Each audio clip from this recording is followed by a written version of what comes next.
Hello mga katampay ko sa kusina, magandang araw po sa inyong lahat. So for today's video ay gagawa po tayo ng simpleng dessert na may 5 sangkap lamang. So ayan, meron tayong glutinous rice, meron tayong 2 itlog, meron tayong condensed milk, meron tayong evaporated milk, at meron tayong white sugar. So tara, samahan niyo po ako sa aking paggawa. So first time nating gawin to. Tara, samahan niyo ako. So, dito po mga kakusina ay nagkaramelize po tayo ng white sugar. So, ito po yung gamit ng white sugar natin. I-caramelize natin. So, pasensya na, nabubble yarn.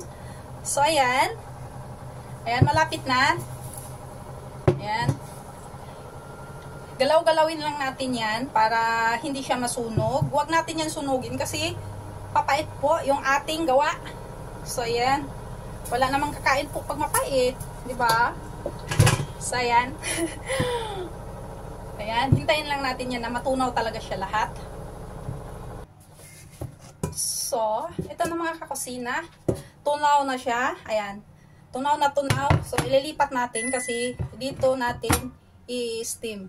Ito yung gagamitin nating pang-steam. Ayan. So, ayan. Kita nyo naman yan. Ayan, tunaw na tunaw. So, dapat tunawin nyo at bantayan nyo na hindi siya masunog para hindi mapait. So, ayan. Kita nyo naman yan. So, ready na po yan. Ayan, ready na po yan. So, dito sa kabilang banda ay, ayan, imimix na natin yung ating mga sangkap. So, ito na. Paghalo-halo na natin yung mga sangkap. Ayan, yung itlog. Yan. Yan. Iyan na lang natin yan. So, yung isang latang gatas, evaporated milk. So, ayan. Malaking lata yan. Halo-halo lang natin yan. At yung ating condensed milk. So, ayan. Haluin lang natin yan ng mabuti. Hanggang mag-well combine. So, ayan. Anuhin natin yan ng mabuti. Sayang. Tapos doon sa kabilang banda, sa kawali ay nagpakulo na tayo ng tubig pa. Ready na natin siya i-steam. So, ang ating 2 cups of glutinous rice, ayan na. Ihahalo na natin dito. Uy, tumalsik. Ganyan talaga. So, dahan-dahan lang kasi matalsik eh. So, ayan, dun sa baba ay may programa sila. Celebration of Chinese New Year. So, ayan. Wala dito yung amo ko. Nasa China sila. So, ako lang mag-isa dito. Kaya, nag-cravings tayo mga dito. So, ayan. Nakikita nyo na yan. So, nahalo na yan ng mabuti. Oh. Ang sunod ay, ilalagay na natin doon sa ating, so ilalagay lang natin dito sa ating nakahanda na pang-steam. Andiyan na yung naka-caramelize na asukal. So sasalain lang natin yan para iwas yung mga buo-buo. Ayan. Para smooth talaga siya. Well, see? So ayan. Sinasala lang natin yan para wala ba siyang buo-buo? Ayan. Para smooth talaga yung ating texture. Easy. Ang arty.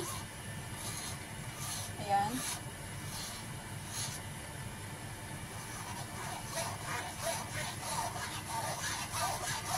Malilit kasi yung ano nito. Pang strainer ba?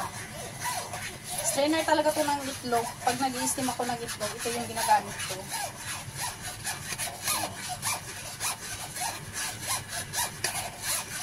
First time natin gumawa ng ganito. So, ayan. Lana. So, makikita nyo. Ayan. Pag hindi natin sinala, ayan. May buo-buo nga, diba? Kaya yan. Tapos, kumukulo na yung ating tubig. Ready to salang na po yan. Pero, para wala siyang hindi siya matutuluan ng tubig. Ayan. Pupunasan natin yung mga itchus. Para iwas malakas tulo ng tubig. So, tatakpan natin yan ng foil. Napaso ako. So, ayan. Tatakpan lang natin siya ng foil para hindi siya matuluan ng tubig. Ayan ako. Ano lang natin yan ng mabuti.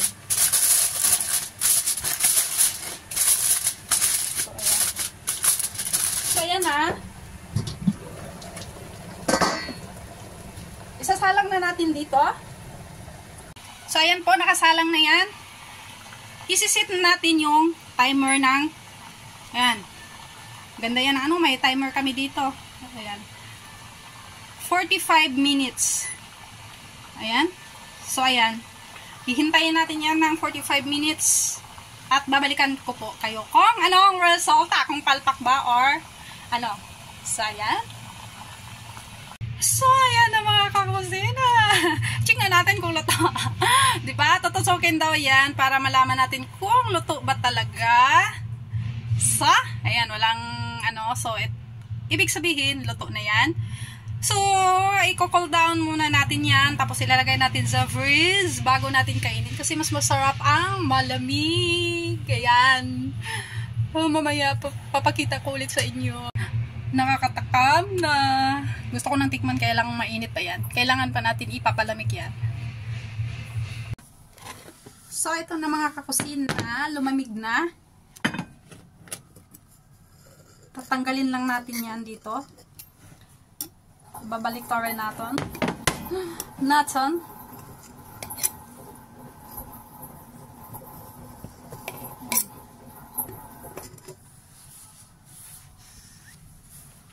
So, ito na yun. Babalik pa rin lang natin.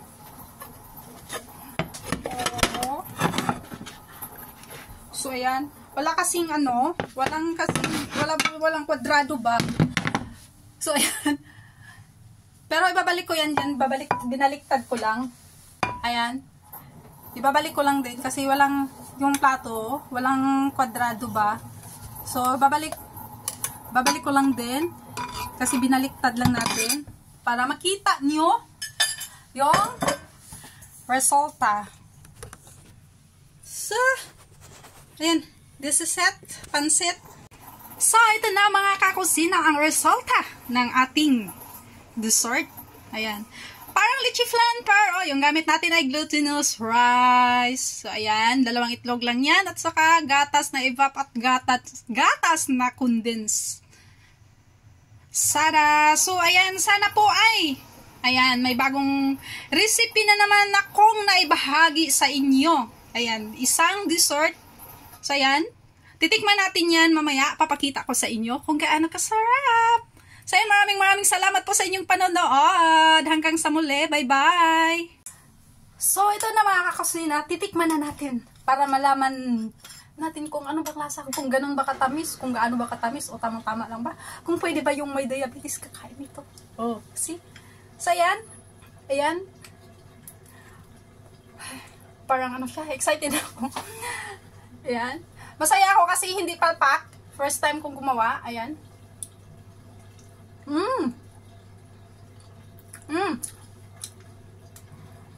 Hindi siya matamis. Hindi siya sobrang matamis. Hindi, tamang-tama lang. So, pwedeng-pwede pa yung, pwedeng-pwede kumain yung mga diabetes. Sorry. Pero, ayan. Wala halong i-choose, ha? Hindi siya masyadong matamis. Katamtaman lang. So, ayan. Tapos, napakadali pa.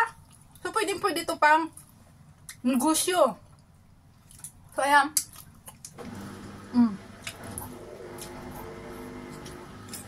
Ayan. Ang sarap. Hindi palpak. So, ayan. Maraming salamat po sa inyong panonood. Hanggang sa muli. Bye-bye. God bless everyone.